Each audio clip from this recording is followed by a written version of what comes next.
South ఇండియాలోని అతి తక్కువ ధరలకి రత్నాలను అందించే ఏకైక సంస్థ 6JVR. నమస్తే, నేను Keshav. Welcome to Suman TV. ఆంధ్రప్రదేశ్లో ముఖ్యమంత్రి చంద్రబాబు నాయుడు, ఉప ముఖ్యమంత్రి పవన్ కళ్యాణ్ మరోసారి ఉత్తరాది జైత్రయాత్రకు సిద్ధం కాబోతున్నారా?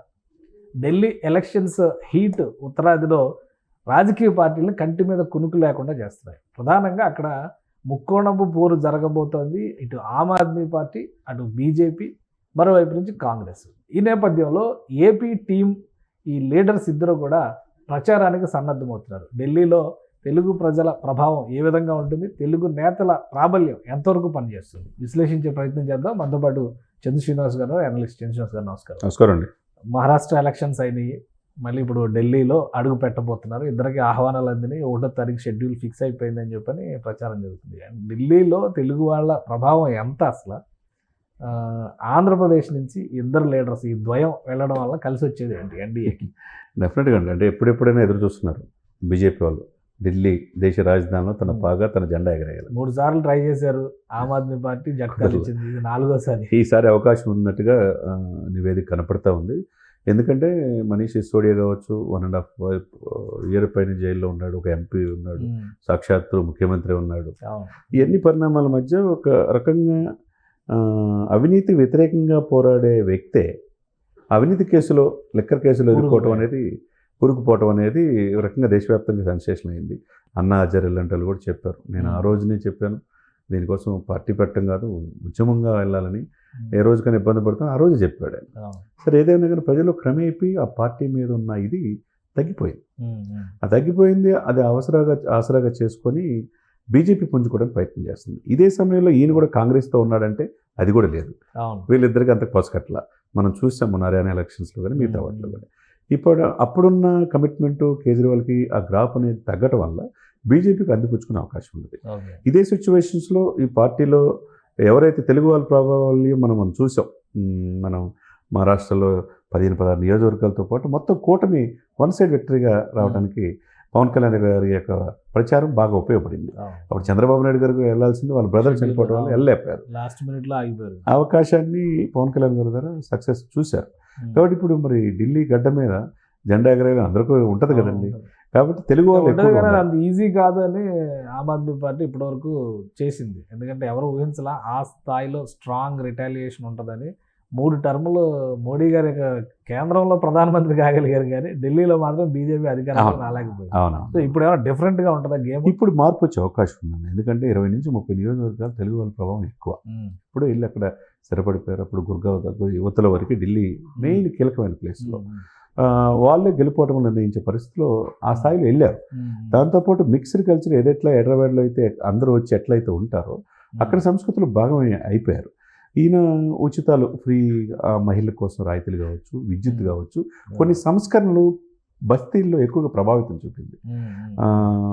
మా కోసం, ఆమ్ ఆద్మీ సామాన్యుడి కోసం పార్టీ ఇంటింటికి కొలాయి కానీ, ఎడ్యుకేషన్ రివైవ్ చేయడం, అన్ని కూడా మహిళలకు ఉచిత బస్సు ప్రయాణం అక్కడి నుంచి వచ్చినాయి. అక్కడి నుంచి ట్రాఫిక్ కూడా ఆంక్ష, ఇవన్నీ కూడా రకరకాలుగా రిఫార్మ్స్ చేసిన మాట వాస్తవమే. కానీ ఏదైనా కానీ ఒక్కొక్కసారి మారుతుంది అన్నట్టుగా వాళ్ళు చేసిన స్వయంకృతాపరాధం కావచ్చు, వాళ్ళ యొక్క పోకడలు కావచ్చు, చివరికి ఆ పార్టీ అధ్యక్షుడు ఈ దేశ ప్రధాని కావాలని కోరిక కావచ్చు, ఇవన్నీ కూడా కొద్దిగా ఉనికి కొద్దిగా తగ్గి ఢిల్లీలో త్రిమూర్తుల మ్యాజిక్ పనిచేస్తుంది అంటారు. డెఫినెట్గా ఇక్కడ పనిచేసే అవకాశం ఉంది. మీరు అన్నట్టు 1వ తారీఖు షెడ్యూల్ చంద్రబాబు నాయుడు గారికి కన్ఫర్మ్ అయిపోయింది. అది పవన్ కళ్యాణ్ గారు కూడా 2-3 రోజులు అక్కడ ఉండి జాయింట్గా వీళ్ళు మీటింగ్లో ప్రచారం చేస్తారు. చివరి 3 రోజులు చాలా కీలకంగా లీడర్స్ అందరూ వెళ్తారు. ఎందుకంటే ఇప్పుడు ఎన్డీఏ కూటమి వీళ్ళందరూ కూడా మిత్రపక్షాలు అన్నీ కలిస్తే కదా. వీళ్ళు మొన్న కూడా ఎలక్షన్స్కి వెళ్ళింది. కాబట్టి ఢిల్లీ నెక్స్ట్ తర్వాత బీహార్, తర్వాత తమిళనాడు వరుసగా వచ్చి ఆ తర్వాత జమిలీ ఎలక్షన్స్. వీటిలో ఎక్కువగా ప్రజాదరణ పొందిన వాళ్ళని అటు మనం పవన్ కళ్యాణ్ గారు చూడవచ్చు. ఎప్పుడైతే హిందూ సనాతన పరిరక్షణ బోర్డు అని అన్నాడో ఒక 100 కోట్ల మందికి ఒక ప్రతినిధి కనపడ్డాడు ఆయన. నార్త్ ఇండియాలో కూడా, ముఖ్యంగా ఢిల్లీలో కూడా పవన్ కళ్యాణ్ గారు ఒక మంచి అచ్చా లీడర్ అని చెప్పి అనే పరిస్థితులు వచ్చారంటే, ముఖ్యంగా ఆర్ఎస్ఎస్, విశ్వ హిందూ పరిషత్తు, పీఠాధిపతులు, మఠాధిపతులు యొక్క మన్ననలు పొందుతున్నారంటే ఇది కలిసి వచ్చే అవకాశం డెఫినెట్గా ఉంది. ఎందుకంటే చంద్రబాబు నాయుడు గారు ఒకప్పుడు ఆంధ్రుల ఆత్మగౌరవం అని చెప్పి ఇందిరాగాంధీని ఎదిరించింది ఎన్టీ రామారావు గారు అయితే, ఆ తర్వాత అది ఆ లెగసీని కంటిన్యూ చేసి ఈ దేశానికి రాష్ట్రపతి ఆ రోజు అబ్దుల్ కలాం గారు కావచ్చు, ఒక దళితుడిని స్పీకర్ చేయడం కావచ్చు, జాతీయ రాజకీయాల్లో ఆయనకంటూ ఉంది. ఆయనకంటూ పేరు ఇప్పటికీ ఉన్నది. అది ఆయనకు 4 దశాబ్దాల అనుభవం కావచ్చు. పవన్ కళ్యాణ్ గారికి ఇప్పుడు జాతీయ స్థాయిలో ఎమర్జ్ అయిన నేషనల్ పొలిటికల్ స్టార్గా అవతరించిన ఇది ఈ కూటమికి కానీ ఇప్పుడు అసలు అక్కడ ముక్కొండపు పోరు జరుగుతుంది. అవునండి. కాంగ్రెస్ పార్టీ వేరుగా బరిలో నిలిచింది, మిగతా పార్టీలు ఉన్నాయి కానీ మెయిన్ ట్రయాంగిల్ ఫైట్ అనేది చూడాల్సిన పరిస్థితి కనిపిస్తుంది. సో ఎవరికి లాభం చేకూర్చే అవకాశం ఉంది ఈ ట్రయాంగిల్ ఫైట్? అదే ఇప్పుడు ఓవరాల్ ప్రభుత్వ వ్యతిరేక ఓటు చీలిపోతే పవన్ కళ్యాణ్ గారి ఫార్ములా అక్కడ ఆయన వ్యతిరేక ఓటు చీలకుండా ఇక్కడ మార్చాడు ప్రభుత్వం. అవునవును. సో అక్కడ ట్రయాంగిల్ పోటీ జరిగే క్రమంలో ప్రభుత్వ వ్యతిరేక ఓటు చీలిపోతే ఎవరికి అడ్వాంటేజ్ అవుతుంది? ఇప్పుడు హర్యానాలో ఏమనుకున్నారు, ఆల్మోస్ట్ కాంగ్రెస్ మళ్ళీ వస్తుంది అనుకుంటే పరిస్థితి నుంచి ఆమ్ ఆద్మీ వల్ల దెబ్బ పడింది. అక్కడ ఓట్లు చాలా స్వల్ప మెజారిటీ, చాలా సీట్లు పోయింది. ఇక్కడ కూడా వీళ్ళు కొట్టుకున్న తర్వాత బీజేపీకి కలిసి వచ్చే అవకాశం ఢిల్లీలో ఈసారి స్పష్టంగా కనపడుతుంది. రైట్. థ్యాంక్ యూ శ్రీనివాస్ గారు. ఇది ఆంధ్రప్రదేశ్లో ఒక సక్సెస్ఫుల్ ద్వయంగా కనిపించి రోడ్ షోలో కూడా ముగ్గురు కలిసి ఆకట్టుకున్నటువంటి త్రయం ఇది. ఒక రకంగా నరేంద్ర మోడీ, చంద్రబాబు నాయుడు, అలానే పవన్ కళ్యాణ్. సో ఇప్పుడు ఏపీలో ఉన్నటువంటి ఈ స్టాల్వార్ట్ లీడర్స్కి సంబంధించి ఢిల్లీ గడ్డపైన ఆహ్వానం లభించింది. అతి త్వరలోనే ఈ నెల ఫిబ్రవరి 4వ తేదీన ఎన్నికలు జరగబోతున్నాయి. దీనికి సంబంధించినటువంటి హోరాహోరీ ప్రచార సరళి ఢిల్లీలో జరుగుతూ ఉంది.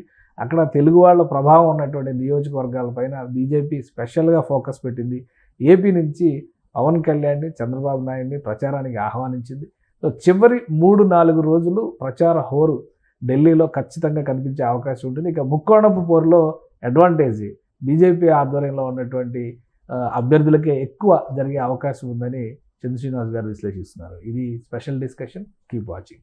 సుమన్ టీవీలో మీ పర్సనల్ అండ్ బిజినెస్ ప్రమోషన్స్ కోసం కింది నెంబర్కి కాంటాక్ట్ చేయండి.